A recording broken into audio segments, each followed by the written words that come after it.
ஆனந்தி. விரிவான செய்திகளை காணும் முன் இன்றைய முக்கிய செய்திகள். மின்துறை தனியார் மயமாக்கப்படுவது ரத்தாக உள்ளதாக தகவல், அரசு நடவடிக்கை. லாஸ்பேட்டையில் கஞ்சா விற்பனை செய்த 3 பேர் கைது. கஞ்சா, இருசக்கர வாகனம், ரொக்க பணம் பறிமுதல். விழுப்புரம் நாகை தேசிய நெடுஞ்சாலை ஓரம் பழைய டயர்கள் எரிப்பு, வாகன ஓட்டிகள் பொதுமக்கள் அவதி. வவுச்சர் ஊழியர்களை பணி நிரந்தரம் செய்ய கோரிக்கை, அரசு செயலர் அலுவலகத்தை முற்றுகையிட்டதால் பரபரப்பு. இனி விரிவான செய்திகள். மின்துறை தனியார் மயமாக்கப்படுவது ரத்தாக உள்ளதாக தகவல்கள் வெளியாகியுள்ளன. மத்திய அரசு கடந்த 2020ஆம் ஆண்டு யூனியன் பிரதேசங்களில் மின் விநியோகம் தனியார் மயமாக்கப்படும் என்று அறிவித்தது. புதுச்சேரியில் இதை அமல்படுத்த அப்போதைய முதலமைச்சர் நாராயணசாமி கடும் எதிர்ப்பு தெரிவித்தார். இந்நிலையில் என்ஆர் காங்கிரஸ் பாஜக கூட்டணி ஆட்சி அமைந்த பிறகு மின்துறையை தனியார் மயமாக்குவது தொடர்பாக விவாதிக்கப்பட்டது. தனியார் மயத்திற்கு எதிர்ப்பு தெரிவித்து கடந்த 2022ஆம் ஆண்டு பிப்ரவரி மாதம் மின்துறை ஊழியர்கள் காலவரையற்ற வேலைநிறுத்த போராட்டத்தில் ஈடுபட்டனர். அவர்களிடம் முதலமைச்சர் ரங்கசாமி, மின்துறை அமைச்சர் நமச்சிவாயம் ஆகியோர் பேச்சுவார்த்தை நடத்தினர். இதனையடுத்து போராட்டம் கைவிடப்பட்டது. இருப்பினும் மின்துறையை தனியார் மயமாக்குவதற்கான ஏற்பாடுகள் அரசு தரப்பில் தொடர்ந்து வந்தன. 2022ஆம் ஆண்டு செப்டம்பர் மாதம் மின்துறை தனியார் மயமாக்கப்படுவதை உறுதி செய்யும் வகையில் புதுச்சேரி மின்சார பகிர்மான கம்பெனி என்ற பெயரில் 100% பங்குகளை தனியாருக்கு வழங்குவதற்கான டெண்டர் வெளியிடப்பட்டது. அரசின் இந்த நடவடிக்கை மின்துறை ஊழியர்களை அதிர்ச்சிக்குள்ளாக்கியது. இதனையடுத்து காலவரையற்ற வேலைநிறுத்த போராட்டத்தில் ஊழியர்கள் குதித்தனர். இதனால் மின் பழுது நீக்குதல், புதிய மின் இணைப்பு உள்ளிட்ட பல்வேறு பணிகள் முடங்கின. பல நாட்களில் நாள் முழுவதும் மின்சாரம் தடைப்பட்டது. இதனால் பொதுமக்கள் வீதிக்கு வந்து போராட்டம் நடத்தினர். பின்னர் அரசின் பேச்சுவார்த்தைக்கு பிறகு ஊழியர்கள் போராட்டத்தை கைவிட்டனர். இந்நிலையில் மின்துறை தனியார் மயமாக்கத்திற்கான 100% பங்குகளை விற்பனை செய்வதற்கான டெண்டர் தொடர்ந்து பலமுறை கால நீட்டிப்பு செய்யப்பட்டு வந்தது. மின்துறையில் 100% பங்குகளை தனியாருக்கு விற்பனை செய்வதற்கான டெண்டர் ரத்து செய்யப்பட்டுள்ளது. நிர்வாக காரணங்களுக்காக டெண்டர் ரத்து செய்யப்பட்டுள்ளதாக மின்துறை தெரிவித்துள்ளது. இதனால் புதுச்சேரி மின்துறை தனியார் மயமாக்கப்படாது என்பது உறுதியாகியுள்ளது. லாஸ்பேட்டையில் கஞ்சா விற்பனை செய்த 3 பேர் கைது செய்யப்பட்டு அவர்களிடமிருந்து கஞ்சா மற்றும் இருசக்கர வாகனம், ரொக்க பணம் ஆகியவை பறிமுதல் செய்யப்பட்டுள்ளது. புதுவை லாஸ்பேட்டை ஆய்வாளர் யூனியன் தலைமையிலான போலீசார் நேற்று மாலை தீவிர வாகன சோதனையில் ஈடுபட்டிருந்தனர். அப்போது அந்த வழியாக இருசக்கர வாகனத்தில் வந்த 3 பேரை பிடித்து அவர்கள் விசாரணை நடத்தினர். அப்போது அவர்கள் முன்னுக்கு பின் முரணாக பதில் அளித்தனர். இதனையடுத்து இருசக்கர வாகனத்தின் பெட்டியை திறந்து பார்த்தபோது அதில் கஞ்சா பொட்டலங்கள் இருந்தது தெரிய வந்தது. இதனையடுத்து அந்த 3 பேரையும் காவல் நிலையம் அழைத்து சென்று விசாரணை நடத்தினர். விசாரணையில் அவர்கள் முத்தியால்பேட்டை ஷாபிக், லாஸ்பேட்டை அர்ஷத் மற்றும் விஜயராஜ் என்பது தெரிய வந்தது. இதில் ஷபிக் மீது ஏற்கனவே வழிப்பறி வழக்கு இருப்பதும், அவர் சென்னை தாம்பரம் ரயில் நிலையத்தில் இருந்து கஞ்சாவை வாங்கி வந்து கூட்டாளிகளுடன் சேர்ந்து புதுச்சேரியில் இளைஞர்கள் மற்றும் பொதுமக்களுக்கு விற்பனை செய்து வந்ததும் தெரிய வந்தது.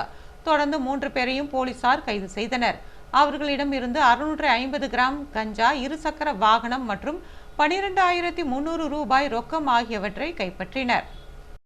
விழுப்புரம் நாகை தேசிய நெடுஞ்சாலையில் டயர்களை கொளுத்திய மர்ம ஆசாமிகளால் கரும்புகை சூழ்ந்து வாகன ஓட்டிகள் அவதியடைந்தனர். புதுச்சேரி அடுத்த அரியூர் அருகே விழுப்புரம் நாகை 4 வழிச்சாலை உள்ளது. இந்த 4 வழிச்சாலையின் ஓரம் பழைய டயர்கள் கொட்டி வைக்கப்பட்டிருந்தது. அந்த டயர்களுக்கு மர்ம நபர்கள் திடீரென்று தீ வைத்துள்ளனர். இதனால் தீ மளமளவென்று பற்றி எரிந்தது. அப்பகுதி முழுவதும் புகை மூட்டமாக காட்சியளித்தது. சுமார் 5 கிலோமீட்டர் தூரத்திற்கு இந்த புகை மூட்டம் சூழ்ந்ததால் விழுப்புரம் நாகை 4 வழிச்சாலையில் செல்லக்கூடிய வாகனங்கள், பொதுமக்கள் கடுமையாக சிரமத்திற்கு ஆளாயினர். மேலும் இதன் காரணமாக மூச்சு திணறலும் ஏற்பட்டு கடுமையான அவதியடைந்தனர். அது மட்டுமல்லாது அப்பகுதியை சுற்றி இருக்கக்கூடிய வீடுகளுக்கும் புகை மூட்டம் சென்றதால் அந்த பகுதி மக்கள் பாதிப்படைந்தனர். இது குறித்து அறிந்த தீயணைப்பு துறையினர் சம்பவ இடத்திற்கு விரைந்து வந்தனர். சுமார் 1 மணி நேரம் போராடி புகை மூட்டத்தை கட்டுக்குள் கொண்டு வந்தனர். இதனால் அங்கு பரபரப்பு ஏற்பட்டது.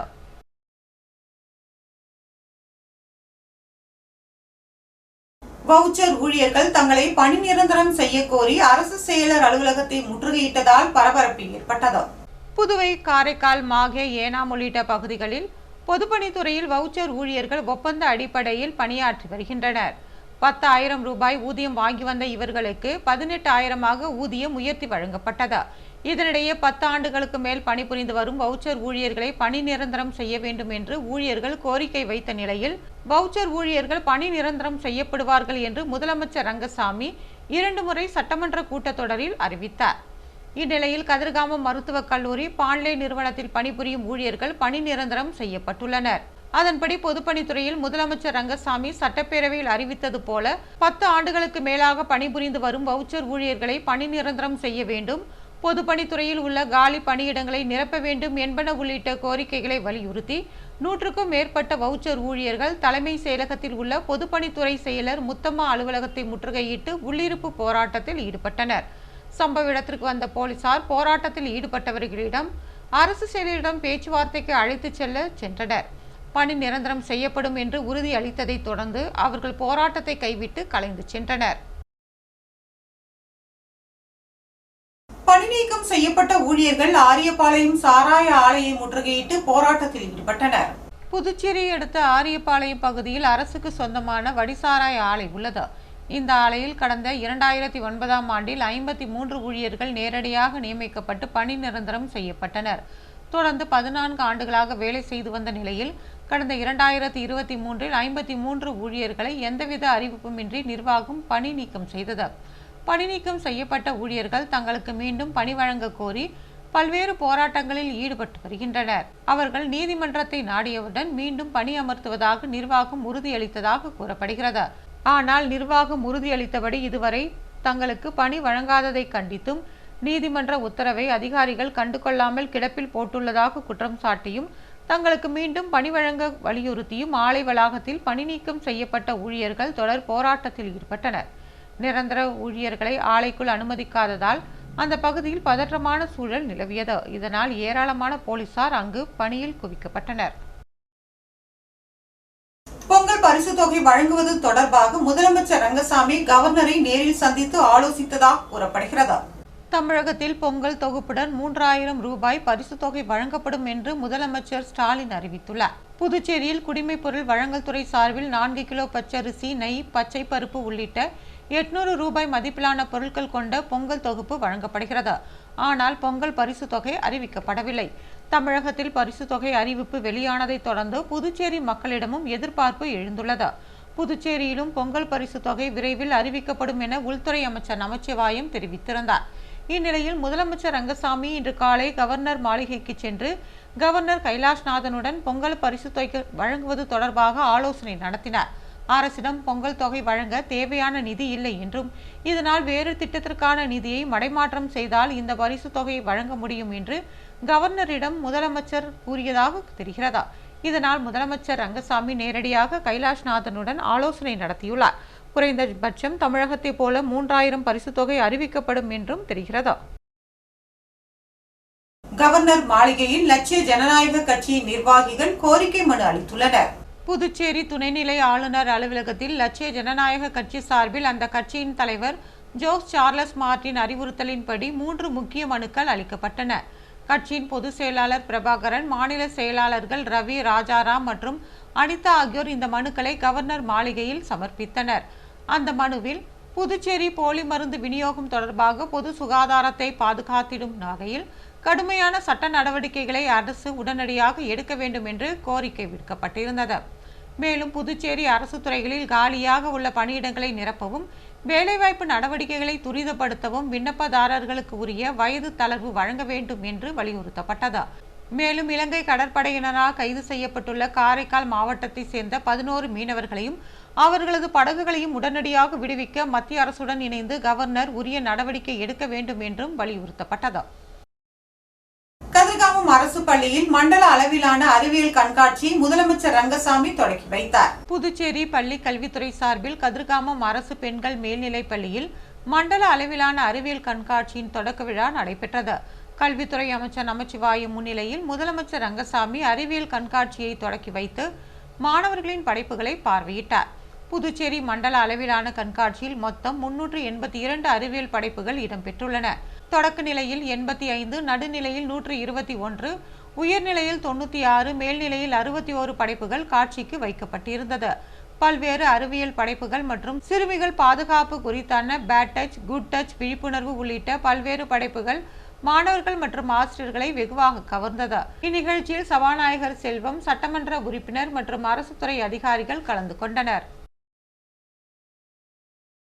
புதுச்சேரியில் மார்க்சிஸ்ட் கம்யூனிஸ்ட் கட்சி சார்பில் போலி மருந்து விவகாரத்தில் பாரபட்சமின்றி நடவடிக்கை எடுக்க வலியுறுத்தி அரசியல் தலைமைக்குழு உறுப்பினர் பாலகிருஷ்ணன் தலைமையில் சட்டமன்ற முற்றுகை போராட்டம் நடைபெறும் என்று அறிவிக்கப்பட்டிருந்தது. அதன்படி ராஜா திரையரங்கம் சந்திப்பில் இருந்து 100க்கும் மேற்பட்டோர் ஊர்வலமாக நேரு வீதி வழியாக சட்டமன்றத்தை நோக்கி சென்றனர். கேண்டீன் வீதி சந்திப்பில் பேரிகார்டுகளை அமைத்து போலீசார் அவர்களை தடுத்து நிறுத்தினர். அப்போது தடுப்பு கட்டைகளை உடைத்து முன்னேறி சென்றவர்களை போலீசார் தடுத்து நிறுத்தினர். இதனால் அப்பகுதியில் தள்ளுமுள்ளு ஏற்பட்டு பரபரப்பு ஏற்பட்டது. இதனையடுத்து போராட்டத்தில் ஈடுபட்டவர்கள் அங்கேயே தரையில் அமர்ந்து மறியல் போராட்டத்திலும் ஈடுபட்டனர். அரசுக்கு எதிராக கோஷங்களை எழுப்பி போராட்டத்தில் ஈடுபட்ட 100க்கும் மேற்பட்டோரை போலீசார் கைது செய்தனர்.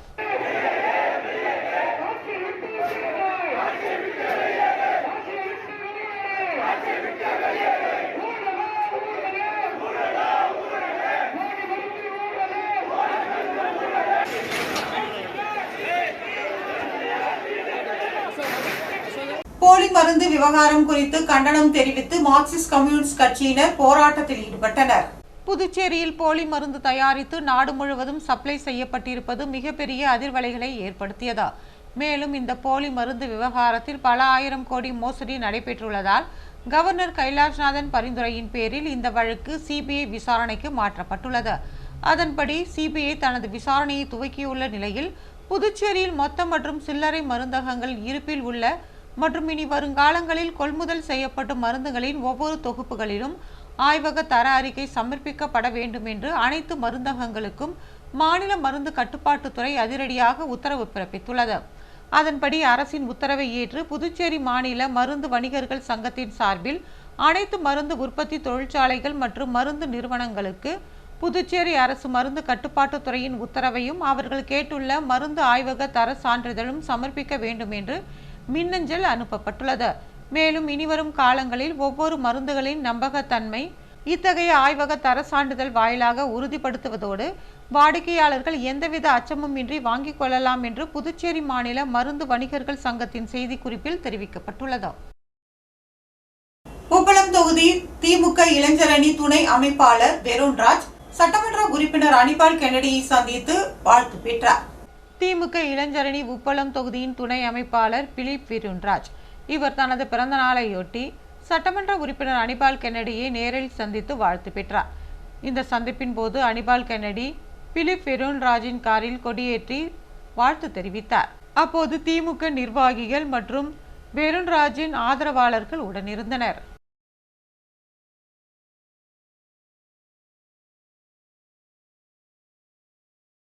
லட்சிய ஜனநாயக கட்சியின் மகளிர் அணி தலைவி பிரபாதேவி ரெட்டியார்பாளையம் இமாக்லேட் பள்ளியில் நலத்திட்ட உதவிகளை வழங்கினார்.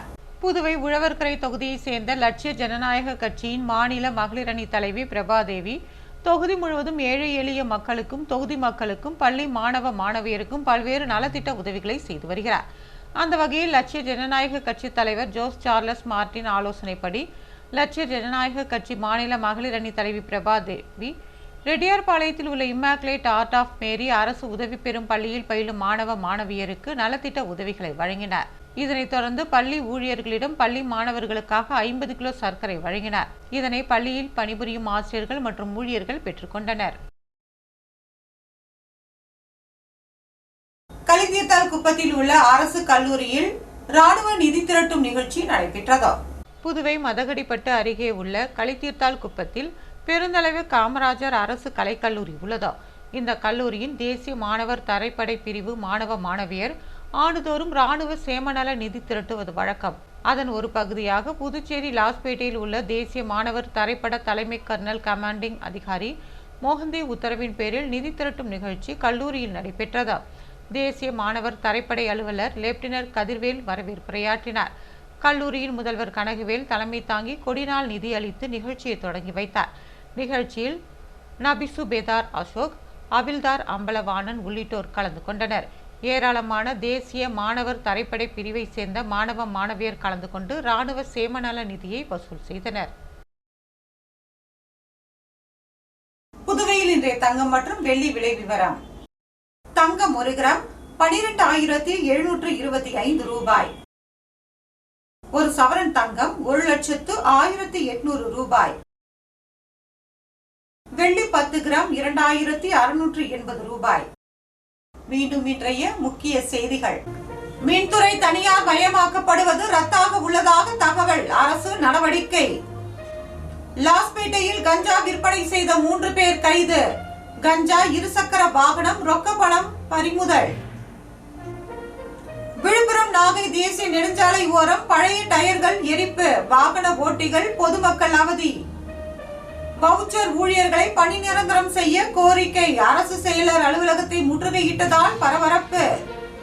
இத்துடன் செய்திகள் நிறைவு பெறுகிறது. வணக்கம்.